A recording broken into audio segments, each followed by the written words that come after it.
নিয়ে একটু আলোচনা করব। প্রথম কথা হচ্ছে এই যে মেশিনটা, এই মেশিনটা কি রকম মেশিন, এই মেশিনটা কি বলে, কি মেশিন এটা?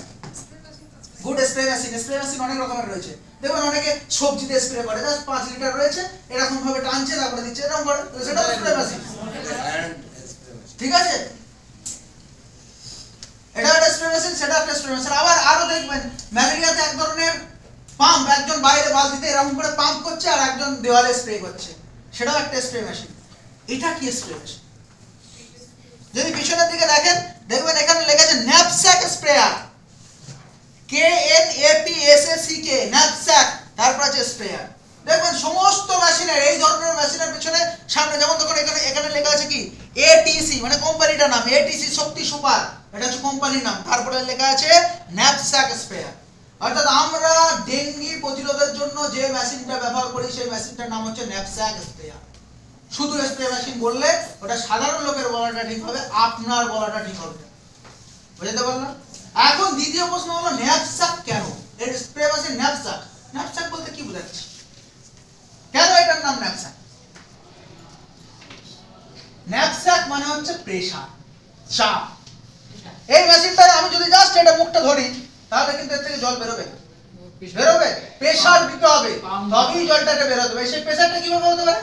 আপনি ম্যানুয়ালি জাস্ট এটাকে প্রেসার করতে পারেন, এরকম ভাবে প্রেসার করতে পারেন, বা এখন আধুনিক প্রযুক্তিবিদ্যার দৌলতে ব্যাটারি চলে এসেছে, সেই ব্যাটারি প্রেসার দিচ্ছে, আপনি জাস্ট সুইচ অন করছেন, ভালভটা অন করছেন, আস্তে আস্তে এখান থেকে স্প্রে হচ্ছে, স্প্রে হচ্ছে। তাহলে সেই জন্য এই মেশিনটার নাম হচ্ছে ন্যাপস্যাক স্প্রেয়ার মেশিন।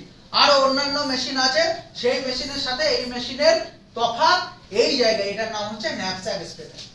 একটু ভালো করে যদি দেখেন, তাহলে এই ন্যাপস্যাক স্প্রে মেশিনে আপনি দেখতে পাবেন যে এর মধ্যে এই সাইডগুলোতে অনেকগুলো দাগ দেওয়া আছে, এদিকে অনেকগুলো দাগ দেওয়া আছে। কি দাগ?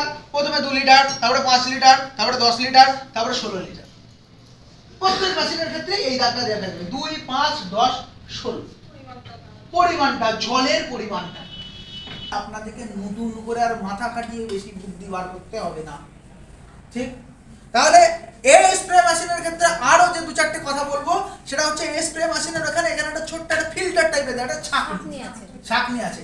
এই ছাঁকনির সাথে সাথে আপনারা সুতির কাপড়ের আর একটা ছাঁকনি এর উপরে দিয়ে দেবেন, সুতির কাপড়ের আর একটা ছাঁকনি এর উপরে দিয়ে নেবেন। কেন দিয়ে নেবেন?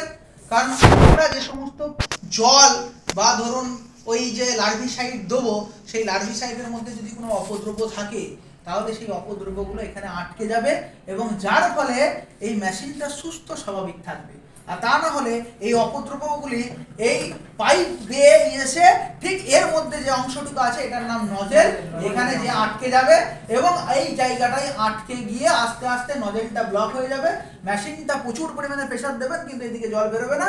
এক সময় ভিতরের মধ্যে যে সিস্টেমটা আছে সেটা ফেটে দিয়ে বলবেন আজকে মেশিন কাজ করছে, বোঝা গেল? এখন তাহলে এই যে চাপ দিলেন, এর মধ্যে জল ভরলেন, জল ভরার পরে এই জায়গাটার নাম হচ্ছে নজেল, এই জায়গাটা, এটার নাম হচ্ছে নজেল। এটাকে সহজে খুলে নেওয়া যায়, এটাকে সহজে খুলে নেওয়া যায়। এই নজেলটা মানে এই যে এটাকে সহজে খুলে নিচ্ছি, এটার মধ্যে অন্য কিচ্ছু নয়। এটাকে যদি আর একটু ভালো করে খুলেন, তাহলে এর মধ্যে অনেকগুলো ছোট্ট ছোট্ট জিনিস আছে। যেমন এটার নাম হচ্ছে ওয়াশার, এটার নাম ওয়াশার। এইখানে আরো 2টো ওয়াশার আছে, দেখুন এর মধ্যে 2টো ওয়াশার আছে, এই 2টো ওয়াশার। আর এই ওয়াশারের মধ্যে এই যে জিনিস, অ্যাকচুয়ালি এটা হচ্ছে নজেল টিপ, এটার নাম নজেল টিপ। এর দুদিকে দুটো ছোট ছোট ছিদ্র আছে। যখন বাই প্রেসার করবেন এবং তার পাশে ওয়াশার দেয়া থাকবে, তখন দেখা যাবে যে এই যে জলটা সেটা বাষ্পীভূত আকারে চারিদিকে ছড়িয়ে যাচ্ছে, মানে ছোট্ট ছোট ধোঁয়ার মতো, ছোট্ট ছোট্ট মানে ধোঁয়ার মতো বেরোচ্ছে। কেন ধোঁয়ার মতো বের হওয়াটা